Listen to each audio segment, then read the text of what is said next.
Presented by white plus pro sensitive toothpaste. আপনাদের সঙ্গে আছে আমি সৈয়দ আবিদ হোসেন সামি। মিলি আক্তার ময়মনসিংহের নান্দাইল উপজেলা থেকে উঠে আসে এই মেয়েটি আজ যেন অদম্য সাহসের প্রতিচ্ছবি। অভাব অনটন আর সামাজিক প্রতিবন্ধকতাকে একেবারে বুড়ো আঙুল দেখিয়ে বাংলাদেশের হয়ে তিনি মঞ্চ মাতাচ্ছেন এবং সবচেয়ে গুরুত্বপূর্ণ বিষয় হচ্ছে বাংলাদেশ দলকে তিনি প্রতিনিধিত্ব করছেন। তার দক্ষতা দেখে অবাক হয়েছে খোদ প্রতিপক্ষ। কথায় আছে কখনো কখনো কিন্তু প্রতিপক্ষকে এইভাবে চমকে দিতে হয়, কখনো কখনো কোনো কিছুকে জেতার জন্য অনেক কিছুকে হারাতে হয়। আর হেরে গিয়েও যে কোটি মানুষের মন জেতে তাকেই আসল বাজিগর বলে। মিলি আক্তার এখন বাংলার ফুটবলের সেই বাজিগর। হোসেন শাহিদের প্রতিবেদন।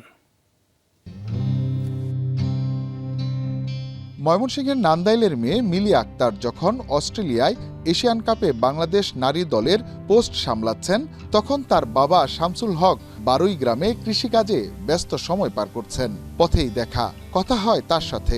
জানালেন অন্যের জমিতে কৃষিকাজ ও বাজারে কলা বিক্রি করে সংসার চালান তিনি। গর্ব করে বলছিলেন, মেয়ে মানুষ হয়ে কেন ফুটবল খেলতে হয়। একসময় এমন প্রশ্ন যারা করত তারাই আজ মিলির প্রশংসায় পঞ্চমুখ। মেয়ে যখন ফুটবল খেলে তখন লোকেরা মন্দ ছন্দ কয়, তখন যখন মেয়ে উর দিকে গেল তখন আমার জিগায় মেয়েরা ওরায়, তখন আমার মনটা কেমন করে, তার রোজোর একটা রাগ আর কি। আগে তো আবার যাইতাম কলা বেজোয়ার মানুষে দেখছে যে ওখান তো এই ডাহে এইদিকে আসো চাটা খাও, তোমার মেয়ে তখন অনেক উপর দিকে উঠছে। এখন তো ভালোই লাগে, সবার লোকের ভালো লাগে। অভাব অনটনেই কেটেছে চার কন্যার পিতা শামসুল হকের জীবন। খালি পায়েই হেঁটেছেন জীবনের বেশিরভাগ সময়। তাই এবার বাবার জন্য নতুন জুতা কিনে রেখে গেছে মিলি। আমার লাগিয়া পাঞ্জাবি কিনছে, জুতা কিনছে, 4,000 টাকা জুতা কিনছে। তখন আমি কইলাম, মেয়ে আমার লাগিয়া 4,000 টাকা জুতা কিনছ। তখন কইছে, আব্বা লাখ লাখ টাকা কেড়ে কামাইতেছি শুধু তোমার লাগিয়ে। আর এই কৃষিকে তো যে কাম করি নিষেধ করে, হ্যাঁ, যে আমি যে আর কোনো দিন দেখি না।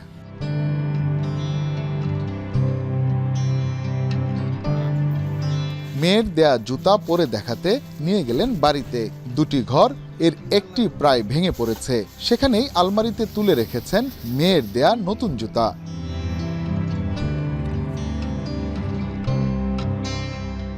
আশ্রয়ণ প্রকল্প থেকে পাওয়া ছোট্ট এই ঘরটিতে থাকেন মিলি ও তার বাবা মা। উঠানেই রান্নার চুলা। একটি খাটের এই ঘরেই বড় হয়েছে মিলি।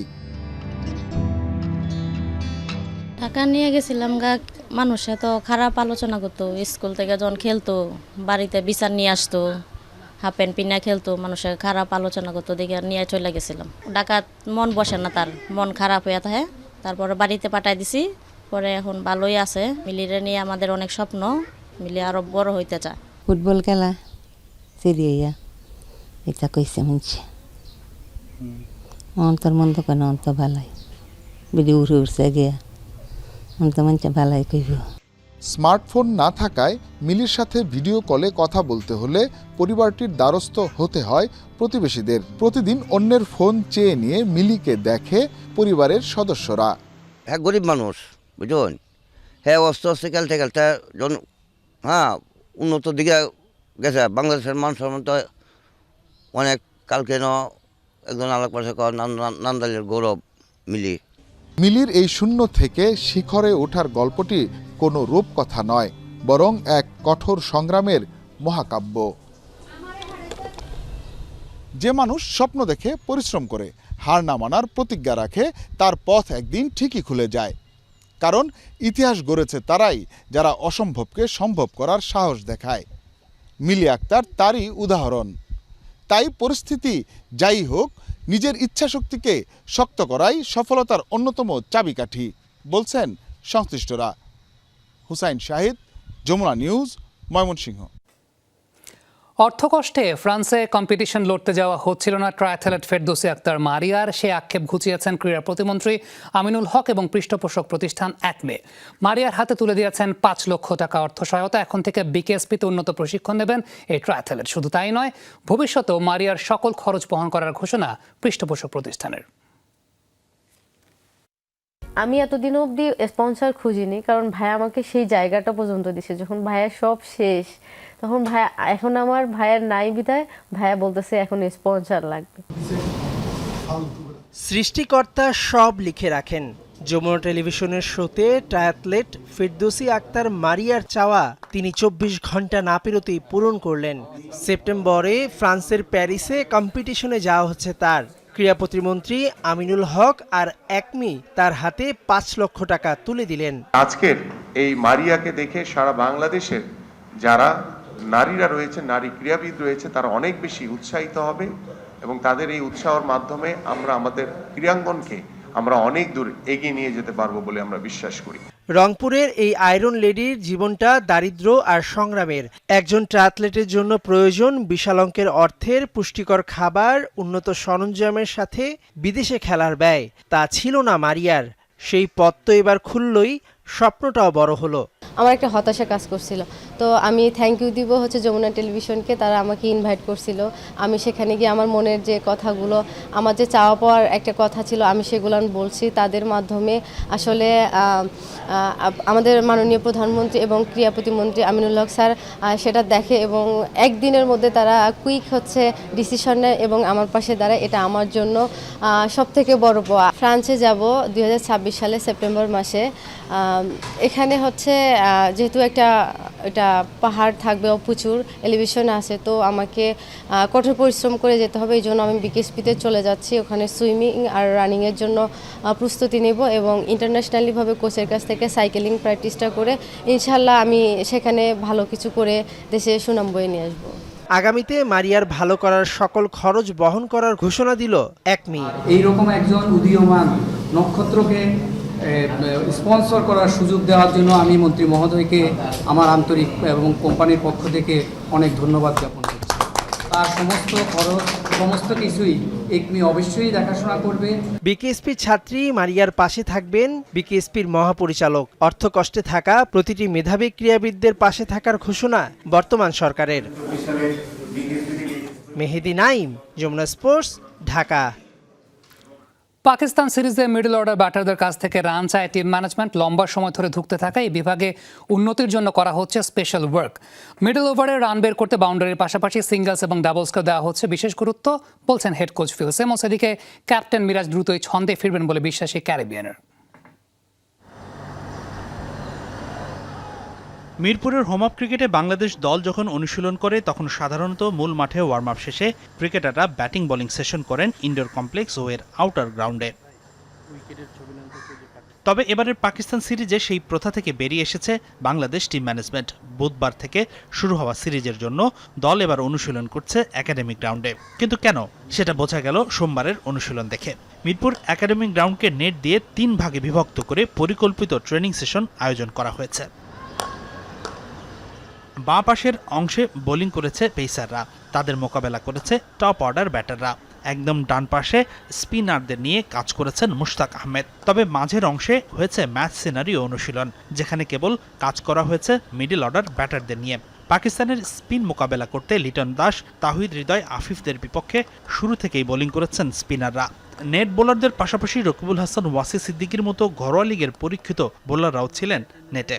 লক্ষ্য একটাই, গত 2 বছরের সবচেয়ে খারাপ করা মিডল অর্ডারকে ছন্দে ফেরানো, সেই সাথে মিডল ওভার্সের ফায়দা নেয়া। হ্যাঁ, মিডল অর্ডারে আমরা ভুগছি। মাঝের ওভারগুলোতে আমরা যেমনটা চেয়েছিলাম তেমনটা করতে পারিনি। এই জায়গাটিতে উন্নতি করতে আমরা অনেক জোর দিচ্ছি। মিডল ওভারগুলোতে আমরা কত রান করছি, কতগুলো সিঙ্গেল নিচ্ছি বা কয়টি বাউন্ডারি মারছি, সবই খেয়াল রাখা হবে। 50 ওভারের ফরম্যাটে এই জায়গাটি এখন অত্যন্ত গুরুত্বপূর্ণ।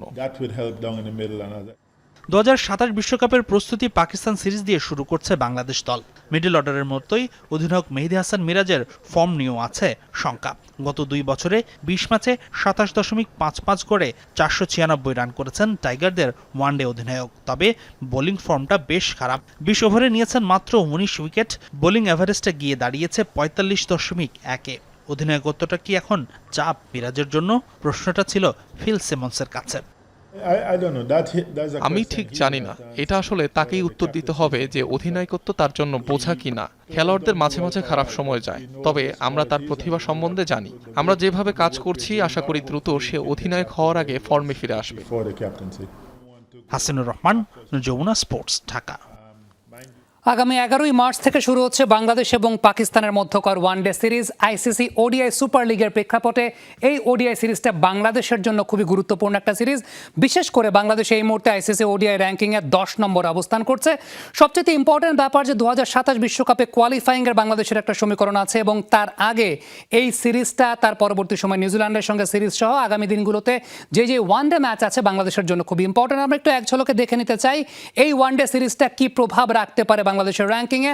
আমাদের সামনে ঠিক সেই উপস্থাপনাটা আছে। ঠিক এই মুহূর্তে বাংলাদেশের ওডিআই র্যাঙ্কিংটা হচ্ছে 10 এবং বাংলাদেশের রেটিং পয়েন্টটা হচ্ছে 76। এই জায়গা থেকে বাংলাদেশ যদি পাকিস্তানকে হোয়াইট ওয়াশ করে, অর্থাৎ 3-0 যদি বাংলাদেশ সিরিজ জেতে, তাহলে সেক্ষেত্রে বাংলাদেশ কিন্তু 9 নম্বরে they will straight jump into number 9 এবং তাদের রেটিং পয়েন্ট হবে 81। অর্থাৎ 81 পয়েন্ট নিয়ে এই সিরিজে যদি বাংলাদেশ হোয়াইট ওয়াশ করতে পারে পাকিস্তানকে, তাহলে 9 নম্বর অবস্থানে ক্লাইম করে ফেলবে।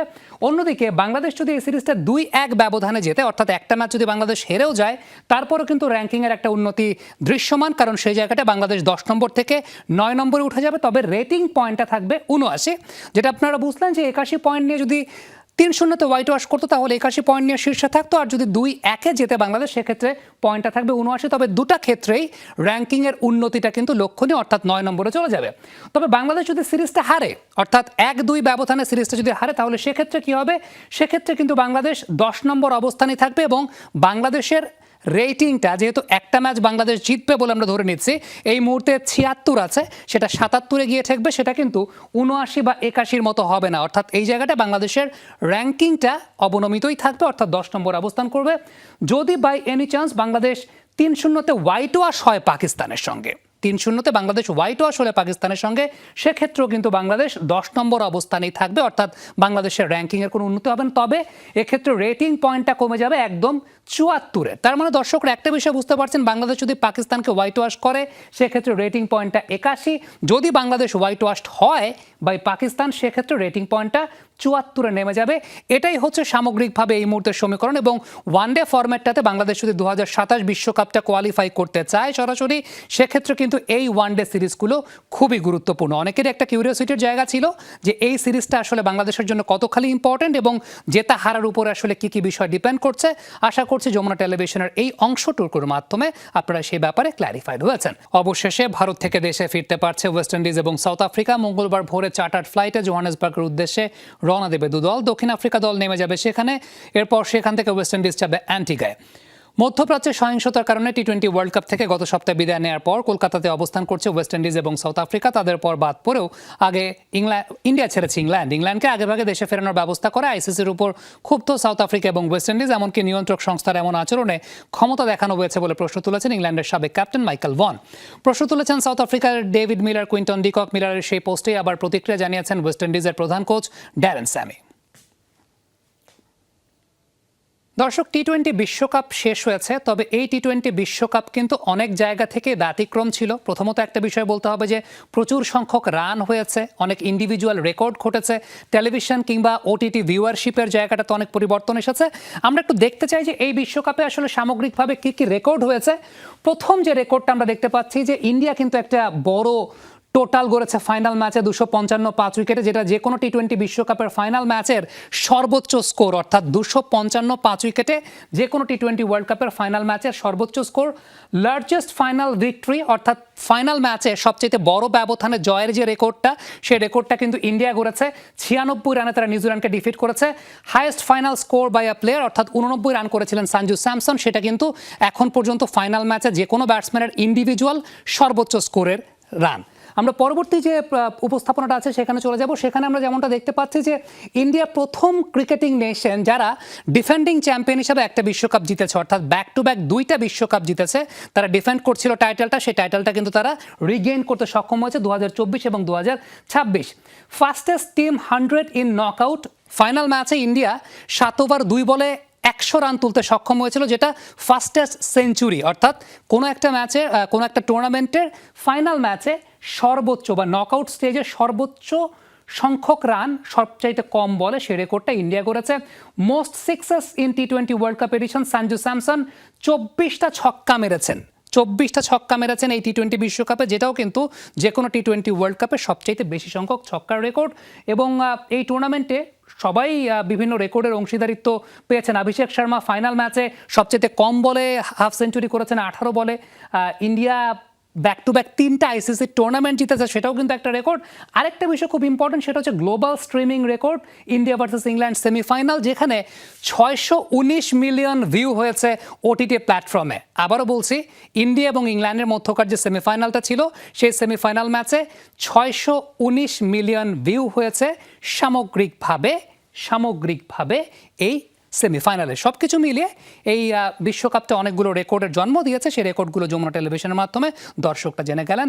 অন দ্যাট নোট দর্শক, এই ছিল আজকের স্পোর্টস লাইভে। এতক্ষণ আমাদের সঙ্গে থাকার জন্য সবাইকে ধন্যবাদ।